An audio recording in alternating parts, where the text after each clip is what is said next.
Hey everyone, and welcome to the channel. So today we get to take a look at the BMW M4 CSL. Huge shout out to Carolina Auto Direct for providing the sports car for me today. Take a look at their website because they're always getting in some very cool inventory. That link is down in the description. So CSL stands for Competition Sports Lightweight. This model here is based off of the M4 Competition. It's finished off in frozen Brooklyn gray. MSRP start right around $140,000. And underneath the carbon fiber hood, this has the 3-liter twin power turbo inline 6. It's paired to an 8-speed automatic transmission. Boost has been increased by 20%, which puts out 543 horsepower, the same 479 pound-feet of torque. This is rear-wheel drive. This weighs in right around 240 pounds less than the M4 Comp, so closer to 3,300 pounds.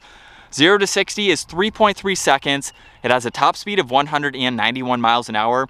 It can hold 15.6 gallons of fuel. It has around 16 miles per gallon in the city, 23 out on the highway. And then its overall wheelbase is 112.5 inches. It has a length of 188.7. It has a width of 74.3 and a height of 54.8 inches. As we move on to the exterior styling now for the M4 CSL, it pretty much looks like a normal M4, although we have a lot of special goodies to set this apart. So let's start up front where this does have the carbon fiber hood, which saves about 15 pounds over the normal hood. This also has the carbon fiber front splitter. The grille is also lighter as well. Where you can see the exposed carbon fiber, the rest of it has been painted to match. And then there's red stripes on both sides. And then very nice lines on the top that meet that large kidney grille. So there's a lot more openings to provide that lighter weight. There's the M4 CSL badge along with parking sensors, and then even more carbon fiber in the massive inlets on both sides.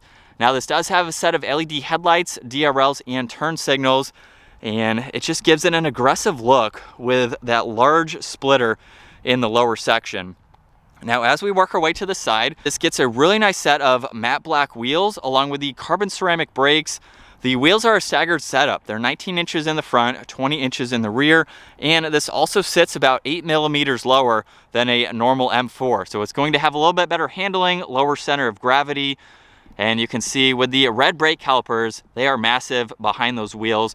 This car also has the BMW 50 years badge. You'll notice that up front, as well as the wheel caps. The lower section is finished off in gloss black with more of that red stripe, which also starts at the front of the vehicle. There's the M4 CSL badge starting at the top of that stripe. There's also an M4 badge just behind that tire, carbon fiber for the mirror caps along with a turn signal, and then the entire roof is finished off in carbon fiber with more of the red stripes and another M4 CSL badge. There's the shark fin antenna. All the window trim is also blacked out. And there's some great lines that run down the side to give us a really cool coupe design. Now in back, you'll notice with the carbon fiber trunk lid, which is about 15 pounds less, there's a really nice integrated duckbill spoiler at the top of that. M4 CSL badge is also over on that right side there. And then with the ducktail spoiler, it also improves downforce for this. So it's actually functional to see. There's carbon fiber for the entire lower diffuser there, along with the quad tip dual exhaust. This has a backup camera, which is nicely integrated at the bottom of that badge. There's also a few lines running down that trunk too. And then parking sensors are located down below as well. Now this does have remote start. So all you have to do is triple tap on the lock button, and we can take a listen to how this M4 sounds.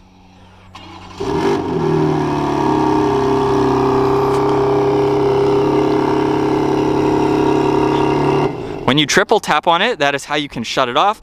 You can use the button on the key fob or the electronic button up underneath to open up that very light trunk lid. Now in back, being the CSL with no back seats, you cannot fold down that piece. So this is the storage that you get. There's also no storage underneath the floor. But for a track-focused vehicle like this, you can actually still place items in the back. And with that very light trunk lid, that is super easy to close. Now, as we work our way to the interior, we have the proximity key. So as you've been able to tell, you can set it to lock and unlock. Now, this door panel has a pretty cool design with all the leather, the two-tone stitching. There's a trunk release, a little bit of storage down below, the window adjustments and side mirror controls, and then brushed aluminum for that release handle. And then M4 CSL is also down on the door sill, and then it's on the side of the carbon fiber fixed seats. These have a very aggressive support to them. There's more carbon fiber, CSL badge. There's also cutouts in this seat as well, so you can see through to the back where obviously there are no back seats. Massive CSL badge, and there's a net down below, so you can place some items, maybe your helmets or something, down in the bottom. Now, with this fixed seat, it's a little bit hard to get into because of how large that lateral support is. So as you can see me getting into it now, it's definitely something that once you're in, you are ready to go. Now, they do slide forwards and backwards, but they do not recline. So this is what you get. Now, as we look at this steering wheel, this is Alcantara. There's the red stripe at the top. Some more colors are stitched within the inside there. And then there's more carbon fiber, cruise control settings on the left side. Right side, there's volume as well as some Bluetooth and voice commands. There's M1 and M2 along with the massive carbon fiber paddle shifters. So let's fire this back up and take a listen to how it sounds.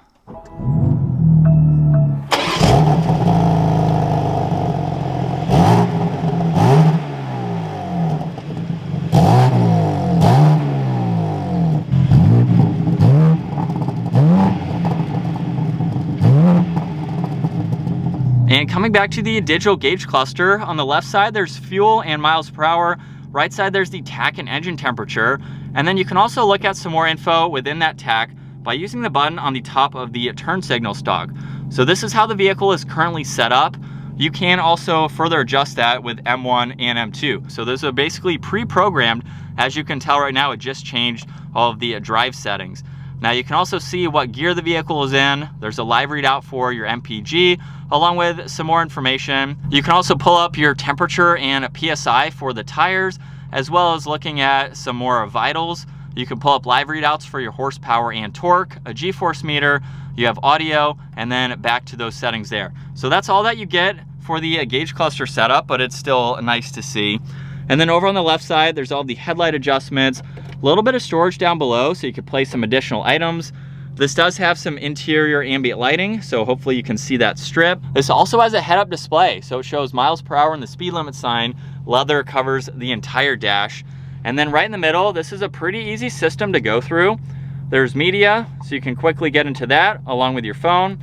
You can also pull up the navigation. And then if we go into car, we can use the dial down below to further go through this information.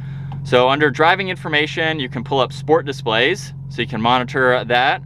Then we can also go into the M menu. This is how you can configure M1 and M2 to go through how you would like to set this vehicle up. So you have comfort all the way to Sport Plus, just depending on how you are driving for the day. There's vehicle status, so you can monitor all of that, different settings that you can go into. So basically everything for daily driving. You have driver profiles, and then you can also get into apps. So you do have Apple CarPlay and Android Auto. So it's all the BMW technology that you would expect to see. You even have some here that you can go through and quickly adjust. Now underneath that, this does still retain AC, so all of those climates are down below. There's no heated or ventilated seats for these fixed seats. Underneath that, there's power and volume for the radio, along with all the tuning adjustments, wireless charging with an auxiliary and a little bit of space. You'll notice too that there's no lid, so they did remove the lid that is fully exposed. As we work our way to the shifter, in reverse, this gets a backup camera, no 360, and then you have drive and sport mode to use the paddles. Now on the back side, there's park, as well as being able to further adjust how the transmission reacts. There's traction control, parking sensors, engine start stop, and then you do have an M mode. You can actually change the gauge cluster one more time by going into sport. So you'll notice what gear you're in along with miles per hour, the tach is on both sides, and then the head-up display also changes with that massive tach. There's a setup button just behind that, which basically gets you to your M1 and M2, so you can further adjust all of that. There's the exhaust note, auto hold, and the e-brake. Another CSL badge, more carbon fiber with a hollow area for the center armrest to place in some items. There's also the glove box too, so you can further put items in there. And then up top, there's the rear view mirror along with the dome lights. You have actually a lot of headroom for your front seat passengers. So if I needed to put a helmet on, I've got about 3 inches or so above my head. So that way I could easily put on a helmet, take this to the track. you have a good bit of visibility as well over that right side, and then over the left side, you can see out of that back window if you need to. As we set off now behind the wheel for this M4 CSL, I have a lot of experience in driving the M4s. We also had an M4 comp for a week that had the carbon fiber bucket seat option. However, those seats you could recline. They were heated and ventilated. With this CSL, it just kicks it up a notch where you get the fixed seats, so you lose some of those adjustments, but obviously that is for weight savings. Whereas I mentioned earlier, this has about 250 pounds or so of weight savings over the M4 comp. There's even the carbon fiber reinforced polymer. Some of the sound insulation has been, I would say, taken out to make it not only weigh less, but to give you a lot more sound on the interior. I'm not yelling a whole lot, but it's definitely louder. And it's still quick, but it's definitely louder on the interior, and you can hear that as well. This is definitely something that just kicks it up a notch. If you're looking for more of a track-focused production vehicle, you want something that's already done, this is a cool option to go with. I will say the seats, I wish you could angle them a little bit farther back. I'm pretty much sitting upright, but when you're out on the track driving, this is what you want. You want that rigid seat that is going to hold you well around turns.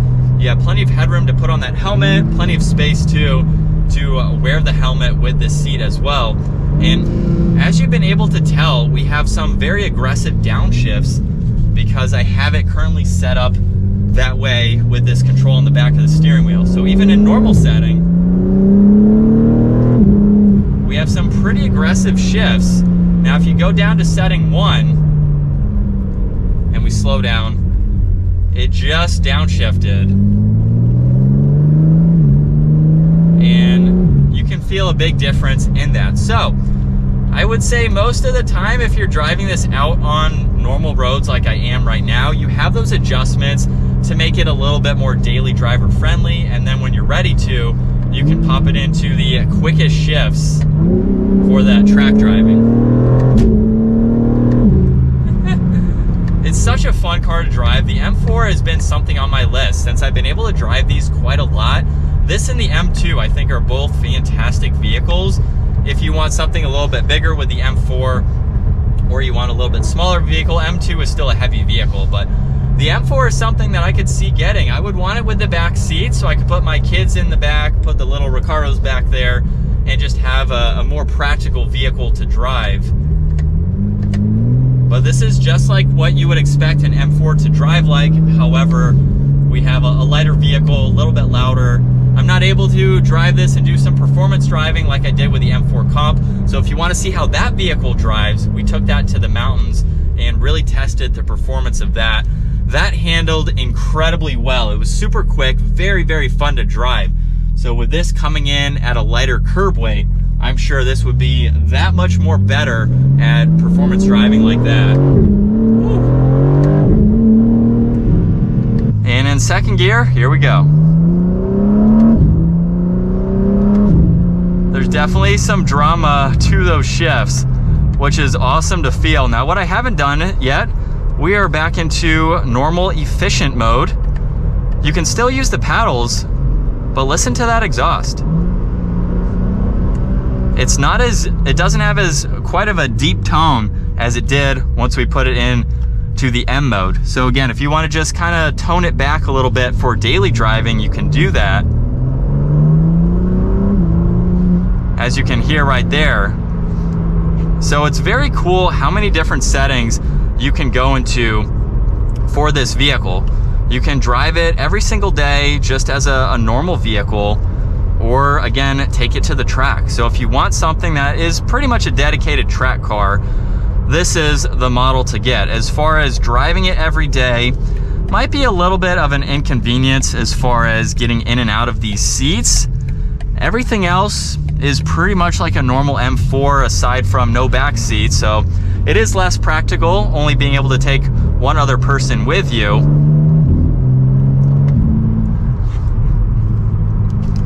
But it's fun. It's a very fun car to drive. and you will definitely have the exclusivity of having one of 1,000 for the M4 CSL. But again, check out our mountain drive in an M4 Comp if you really want to see how a vehicle like this would perform, because it's definitely one of the best handling and performance vehicles for the money as far as the Comp goes, and then you're basically stepping it up one more level for this CSL. But that is going to wrap it up for this M4. Once again, a huge shout out to Carolina Auto Direct for providing this vehicle for me today. Check out their website, link is down below. Give the video a huge thumbs up if you enjoyed it, and consider smashing that subscribe button so you don't miss out on our daily uploads. I will see you all in the next video.